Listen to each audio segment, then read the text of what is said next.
What is going on, Shrimp Keepers? This is Rob with flipaquatics.com, and today we're at Sergeant Tank's house, aka Jeremy, a good buddy of mine. We're down here speaking in Michigan. This is the Grand Rapids area, so super excited. We're actually talking, well, I'm talking in like an hour.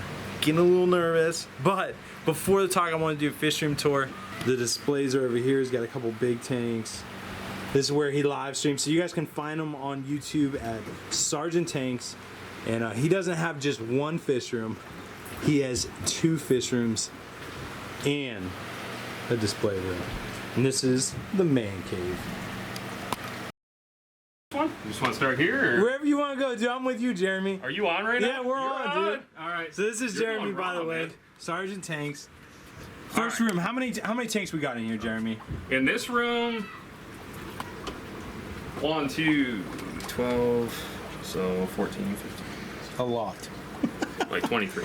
Holy smoke. So what is this room considered? Is one the hot room, the other one the cold room, or are they both just separate rooms? They're pretty balanced. Just, I mean, differentiating between the two rooms, this is about 6 degrees cooler in here, generally. But we breed a lot of different families of fish. So anything from anabantoids, cyprinids, characins, catfish, rainbow fish, killifish.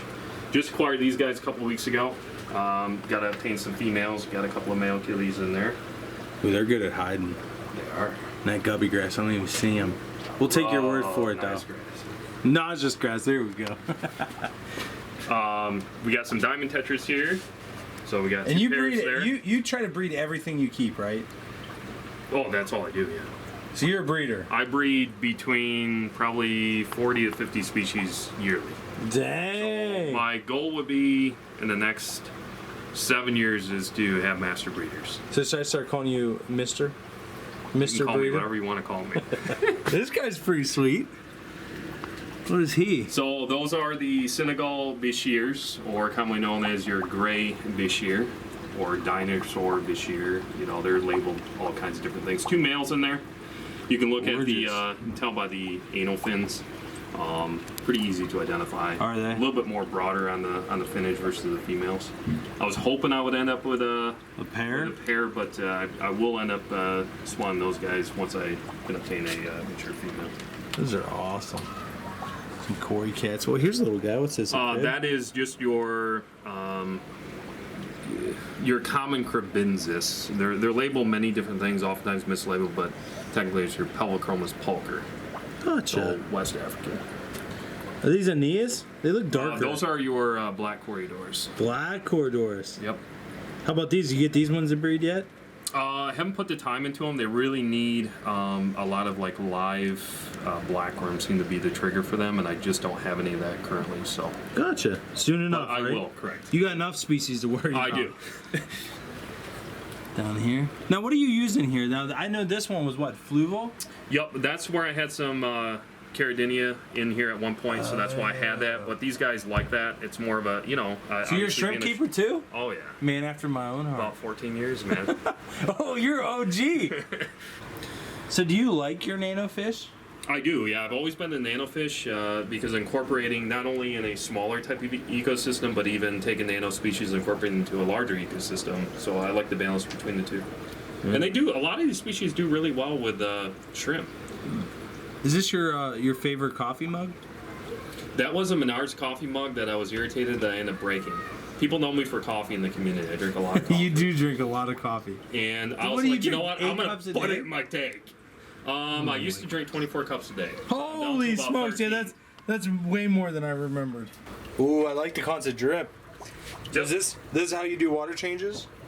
On the continuous, consistent drip systems, yes. Most of them, though, are all manual. Most of them are, yep, okay. And that's intentional because of it really isn't practical with a lot of species I breed to have any type of automated or continuous drip. Gotcha. So. Those are the Synodontis multipentatus. We'll take a look at the Lucipennis, which I breed. Those guys aren't quite mature enough to start spawning. But they typically like to have a host spawn. They need a host, like a let's say. Oh, they laid they laid in the eggs of the cichlid mouth. Correct. Gotcha. There's a whole bunch of hidden stuff down here too. Yep, that's just. Is that the secret stuff that we can't see? No, that you'll be able to see the 4D breeder if you go around. So I have some filament barbs. I bred a lot of those. There's a reverse trio in there. And then a bunch of just Pocelia wingeye. I breed hundreds of the Endlers. Are one of my favorite livebearers, and they always will be. This specific lineage. So I got black bar Endlers here, more here. What are they called? Life bar Endlers? Pocelia wingeye, black bar variety. And I have some N-class Endlers in the other fish room. Gorgeous. Yep. Red, white, and black. Mm-hmm. At least that's what it looks like to me. I can, color. You can, yeah. Those are very uncommon. Those are a Xenotoca duadrioi from San Marcos. So they do have a collection point. Those are pretty unique live-bearing species. Those are actually from Pat Hartman. Now, is he local? He is local to us. Not necessarily here in our market, but very close, within an hour or so. Gotcha. Now down here, we definitely have to talk about this tank. So that was the initial group of the Neocaridina heteropoda carbon lilies that I received from you. I want to say May or June of 2017. 16, wouldn't it be? No, this was that 2017. Yeah. Wow, you had crazy I started out reproduction. with I want to say 12, and then within 5 months I had close to 600. But the key thing. Oh yeah, because you did it for the contest. Yeah. Wasn't that what it was for? It was pretty much. I mean. Yeah, there was no not competition. Not 2 mile an hour. There was no competition. You decimated. That's crazy. And they do breed true, to a point. But you asked me earlier generation-wise, and I'm still trying to think of it. My guess would be I'm probably on the 6th generation at this point. That's what I was going to say. Roughly. That's crazy. So. These tanks are actually really nice. You said they were 15 inches by 15 inches. They're roughly about 16, 17 gallons. And they are a cube. They were originally saltwater. I acquired these probably 10 years ago. And they were actually a store that shut down their old saltwater displays. Gotcha. You probably got a killer deal on. I did. Is that the pepper quarry? Those are an Aspidoris. Aspidoris? Yep. So I have a trio in there. You can see that they're keep doing their thing. Haven't got any swine from them, but again, I haven't really put the time into them either. Yeah. They were they weren't quite mature when I first obtained them. Gotcha. So. And here's a glimpse into the other fish room. That's crazy. You got a lot of tanks, man. And it sounds like upstairs you got a lot of kids too. We got a whole house full, man. We got lots of pets. 2 dogs. 25 birds. How many kids do you have? 4? We got 4 kids, 2 dogs, 3 cats. Lots of birds. Life keeps you busy. It does. Those are paradise fish. Bred a lot of those. Gorgeous. Really neat specimen there. Really enjoy them. I really like this tank. So those are more Pelvichromis pulcher. As you can tell, I'm big into West Africans, dwarf cichlids. Really enjoy them. So you just let the fry grow up in here? Yeah, they can be a combination of harem spawners or more pair bonding type fish. It just kind of depends. There's a lot of factors that go into it. But that specific system, what I'm doing is I'm trying to teach parents to be good parents, and out of any of the Pelvichromis pulcher species that I've acquired through the years, these by far are the best when it comes to parent raising. So that's why I'm leaving them all That's together good to just know. as a colony. Let them get used to each other. Give me this. So Yeah. now I like the way you did the filtration system, but I want you to explain how you did the water change. All right, so what this is here, this is just your standard thing that's been around for years, PVC Overflow. The key thing is it's an aquatop filter and aqua lifter. In case the siphon breaks, that's why I preach on make sure that you have one of these hooked up instead of trusting. It's almost like a fail-safe. So on any system that I have one of these PVC Overflows, I also have one of these incorporated with it. And I have had 0 issues. Now how often does that run? Constantly? This is on a continuous drip. So this one, is that pump constantly running? It is, correct. And I'm, you know, it's one of those things where I'm in the fish room so often that I'm always doing spot checks to ensure that everything's working correctly. Gotcha. So again, just so everyone knows, the water, it's a constant siphon, so it comes up, Correct. goes down, and this is the tank level right here. Correct. Yep. And so this, it actually isn't throwing water down the drain, it's literally taking it out of here and putting it back into the tank. Correct. So it only overflows as that drips in, right? That is correct. That's a cool little system, man. Especially if you only have a few tanks, like that's They're very inexpensive. That's a and they're very easy no-brainer. to make. I mean, they're very cost effective. Yeah, absolutely. I mean, there's a billion videos on YouTube. I mean, but again, there's a lot of different concepts of how people design them. It's just one that I prefer to use. Yeah, So, I love it. All right, so here's that 40 that's underneath this first rack when we walk in. This is how Jeremy gets to it. He's a madman. Some gorgeous fish. What fish are down there again? these are filament barbs. So Say I it got again. Reaper's Filament. Trio. Filament. Yep, filament barb. Filament barb. Let's check out these display tanks. Oh, What are these? Are these 60 gallons? these are 90 gallons. So let me tell you these a 90? story Oh about my this. gosh. My buddy Mike Drawdy at Imperial Tropicals. Oh, good old Mike. These are 90-gallon systems from 2016 at the Aquatic Experience. One thing I can tell you guys, unfortunately, I don't know when this video is going to be coming out. Stay until Sunday for these type of conventions, and you get phenomenal deals. I got these entire systems, canopies, bases, tanks. This part, which I took off, which is the lid, Yeah. glass lids, filters, which I don't use, hang-on backs, the Octeon 75, and lighting. $350 for everything brand new. $350 for both. Everything. That's insane. So we still joke about it. Oh, that's like We no still, brainer. oh yeah. You could sell them right now and make more money. You've probably seen cargo trailer. We have a 6x12 cargo trailer. Yeah. We didn't, of course, bring it down there. I didn't anticipate going home with 2 full ensembles. So did you get them both in your van? No, this is what I had to do. 5 o'clock at night, U-Haul, being on a Sunday, what is the chances that I'm gonna find one open? We had to drive about 45 minutes away from the Aquatic Experience, get there in time, pick up the U-Haul, just had the right size to get back. My We didn't get back home until 2 o'clock in the morning. That's insane. What This a is deal, stuff that though. we do for fish keeping, man. So Mike was probably pretty happy to get rid of them. He was, yeah. He was 'cause getting down to the end of the day, and he had probably he nothing had to to do get with rid of them. them. So, Oh my gosh. mix of different cichlids in here. People know me a lot for Severums.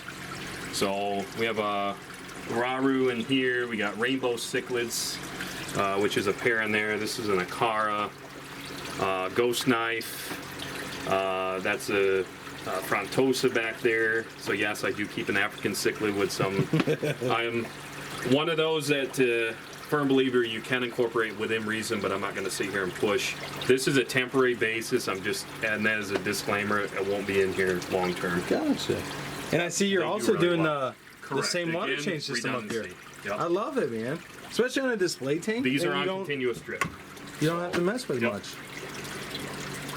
More Severums. That's a Kagoma I got from KG Cichlids, Kevin Green. He sent that to me last year. That's a male. And then I have a Rhino Pleco up there in the back, which I acquired from a buddy of mine for a local club. That guy's probably about a foot. You'll never see him now until I'm feeding. These tanks look Like a similar. catfish. Like kind of the same fish choice almost. A good little mix of everything. Correct. Yep. Yeah. Same gravel. Eventually, because I breed a lot of these different species, I don't know. I think I'm going to do a reset eventually on this and start moving things around in Yeah. 2019. What I may end up doing is a nice scape in this system like Yeah? I used to have. I think I'm going to go back. As that'd we be were good. talking, I lost line bred shrimp that I was breeding probably Yeah. close to 6 years because of unfortunate circumstances. And I had a really nice aquascape. I ended up shutting it all down and had to redo it all. And So now you miss it a little bit. I miss it. I want to incorporate a lot of the nano species I breed with some shrimp and just, yeah, kind of recreate nature. I love it. I really like this tank. This is my favorite tank, and again, redundancy with the aqua lifters here. So I apologize the lighting here on this side, which it kind of gives them a balance, and they like that. Yeah. The light just burned out this past week. Feeding, this is my favorite, most engaged. I've bred hundreds of Libidochromis, so this is your common electric yellow lab cichlid. You're gonna get into Mbuna or like an African cichlid. These guys are awesome. They do really well as far as breeding. Not too difficult at all to spawn. These were some of my first fish ever. I love them. Oh. These are all my offspring here. That's crazy. I no longer breed them. This is my personal. They will breed here if you put a lot of like hornwort or nicest grass up top. They will. Some of the fry will survive. You can see a lot of smaller ones. Yeah. So they will still spawn on occasion, but from a feeding standpoint, I mean, it's just. Love it. What kind of wood is that? This I got from Jimmy. Be honest with you, I'm not sure exactly. Swisky. So if he ever ends up watching this, then he can let us know exactly. If Jimmy's watching right now, comment below. below. Let us know exactly. I've had a couple of people. I can't definitively tell you. It is a softer wood. Yeah. So I don't know if this is something he acquired maybe local wise. Yeah, could have been. That's what I'm thinking. But honestly, I couldn't tell you for sure. Looks awesome. So Jeremy, do you feel like you're in an interview right now? Because I got the interrogation, I got the big bright light behind you, shining right in your face. I used to. Does it make you nervous? Oh no, because I'm certified. Oh my god. Yeah, I was certified in interview interrogations. That's crazy. Wiglander Zalowski. Yeah, that's what I used to do in my previous profession. That's used crazy. To interrogate people. So since we're talking about interrogation, if I can ask you one question real quick, if you can give everyone a piece of advice, what would you give them? People don't care how much you know until they know how much you care. It's probably one of the biggest things I've lived by for the last 6 years. So from a buddy of mine, when we used to be more active in our old church, that was one of his favorite things, and it stuck with me, man. That's pretty cool. Yeah. So that's something you live by. It is, man. This community is just awesome. I mean, they're so supportive. That's really cool, man. Yeah. It's one thing in just talking it, but it's another thing actually showing up, It's like showing up to a job. Yeah. Yeah. Definitely go check out Sergeant Tanks on YouTube. Jeremy is an awesome guy. He's been in the hobby for a long time. He's been down to my shop, at least two times? 3 times. 3 times? 3 times in 6 months. That's crazy. So Jeremy's been down to my place. Awesome guys doing a lot of great stuff. So follow him on his channel, Sergeant Tanks. I appreciate it. To find out some more about him. We'll see you guys next time. See you guys.